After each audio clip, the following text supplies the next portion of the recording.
Bienvenidos a Cáncer Podcast, hablemos de cáncer. Yo soy Diego Díaz, oncólogo médico, y en el episodio del día de hoy, debido a que el pasado 22 de septiembre se conmemoró el Día Mundial contra la Leucemia Mieloide Crónica, hoy tenemos de invitada a la doctora Carla Bermúdez, que es hematóloga y también con alta especialidad en medicina transfusional, egresada del Instituto Nacional de Cancerología, quien nos platicará sobre este tema pues muy importante.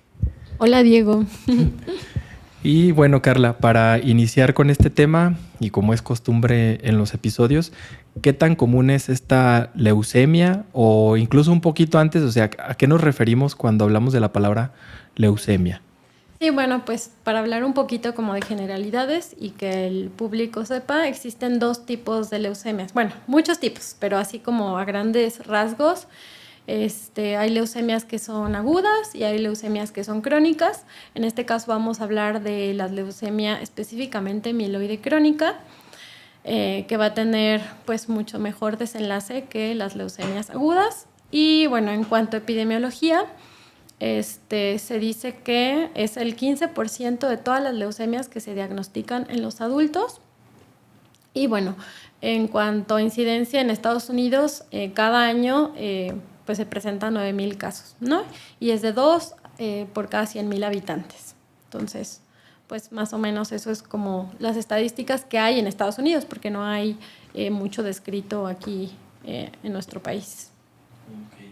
¿Y cuáles serían los factores de riesgo para tener este tipo de leucemias? Sí, para específicamente la leucemia mieloide crónica no existe como tal un factor desencadenante como para otras enfermedades. Lo único que se ha descrito bien es la radiación ionizante. En aquellos lugares donde hubo guerras o armas nucleares, se ve que ahí pues la incidencia aumentó, ¿no? Pero no hay algún otro factor de riesgo que esté bien. Ok. O sea, así como en otros de que pudiera tener algún componente hereditario o eso en este tipo no Sí, es algo común. no, y generalmente pues se presenta en personas de edad pues más avanzada, en Estados Unidos a partir de los 60, bueno, 55 a 60, y aquí en México se presenta un poco en población más joven, como algunos otros tipos de cáncer de la sangre, ¿no? Que se llega a presentar en población como 10 años más abajo de la población caucásica. Muy Es un dato curioso. interesante. Sí, aquí más o menos a los 50, hay gente que pues antes, ¿no? ¿Y a qué se debe esta leucemia, Carlos? ¿En qué células se origina o por qué? ¿Cuál es su causa? Sí, es interesante porque pues gracias al descubrimiento de un cromosoma se pudo hacer mucho avance en la medicina, no solamente en hematología, sino en otros tipos de tumores.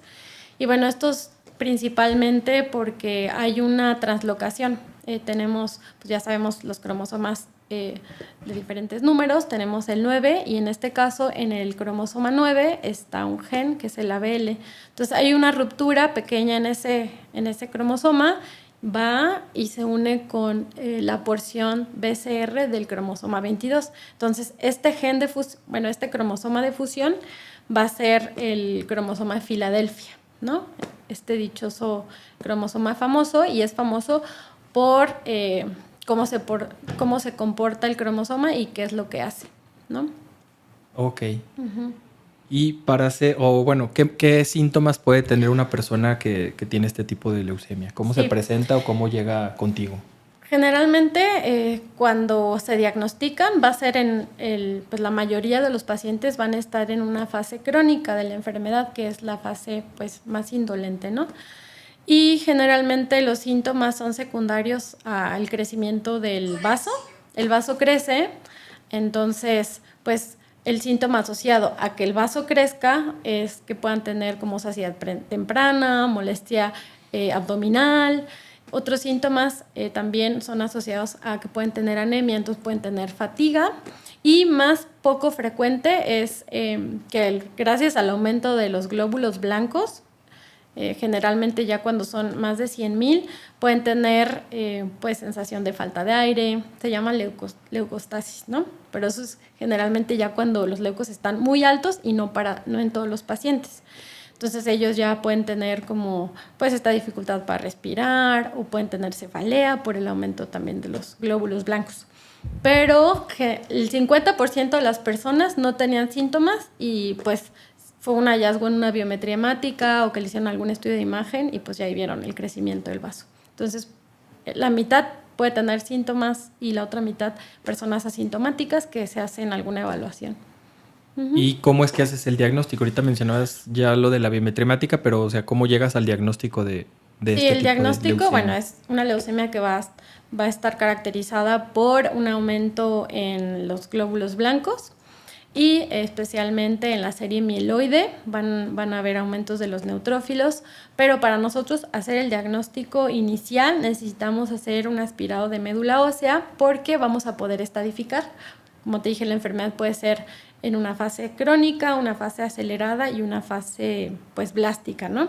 Entonces, para nosotros de inicio poder hacer una buena estadificación, vamos a necesitar el aspirado porque ahí vamos a ver especialmente la cantidad de basófilos y la cantidad de blastos. No siempre se tiene que hacer, no de seguimiento se tiene que hacer el aspirado, pero de inicio sí es muy importante para la estadificación. También tenemos que hacer estudios de citogenética en los cuales vamos a hacer un FISH, que aquí es donde vamos a ver nosotros esta translocación famosa. Y también tenemos que hacer estudios de biología molecular para nosotros buscar esta proteína circulante, ¿no? Y los de citogenética también son importantes al inicio porque no solamente está relacionado, o sea, sí está relacionado con esta translocación, pero puede haber otras alteraciones citogenéticas que pueden decirnos si va a responder o no al tratamiento o que a veces no responda, ¿no? Entonces, para la estadificación sí es muy importante que se haga completa, porque muchas veces nada más la sospechan y nada más les hacen pues buscan esta proteína que se hace por medio de esta translocación, pero falta hacer la otra estadificación para ver específicamente en qué fase estamos y si tienen alguna otra alteración agregada, ¿no? Ok. Que es pues importante. Y esta fusión o este famoso cromosoma solamente se hace después del aspirado o también lo puedes hacer en sangre o... El estudio para ver la proteína, bueno, me faltó mencionarles que lo que hace este gen de fusión, que le llamamos un oncogen, va a hacer que se transcriba una transcripción de una proteína que tiene una actividad tirosina sinasa, así es como le llamamos, por estimular la proliferación celular de manera, pues sí, exagerada, ¿no? Por así decirlo. Entonces, lo que nosotros vamos a buscar en sangre periférica es a esta proteína y lo podemos ver de manera cuantitativa, viendo cuánta cantidad de transcriptos de la proteína tenemos, o de manera cualitativa, que nos va a decir está presente o no. Pero a nosotros, para respuesta al tratamiento, nos sirve la cualitativa, ¿no? La cuantitativa, para exactamente saber cómo vamos con la respuesta al tratamiento. De inicio puede ser cualitativa para saber si está o no, pero sí para seguimiento nos sirve la cuantitativa para ver si estamos respondiendo. Saber los valores no. exactos. Exactamente. Entonces, esta proteína es la que vamos a buscar. Por eso les digo, de inicio sí necesitamos el aspirado para estadificar, pero ya de seguimiento podemos hacerlo en sangre periférica. Okay. A menos que encontremos alguna falla del tratamiento y queramos buscar alguna otra cosa que esté pasando, ¿no? Sobre todo una transformación. Si fue fase crónica, a ver si se está transformando en alguna de las otras fases.